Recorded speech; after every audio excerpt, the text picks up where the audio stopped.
Remove the safety lock buckle, unplug the connector. Remove the wiping pad.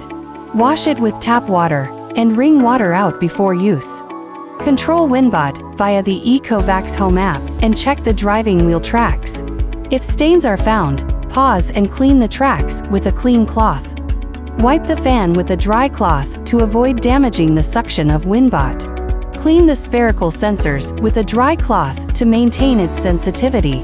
Clean the side rollers with a dry cloth to ensure normal operation of the machine.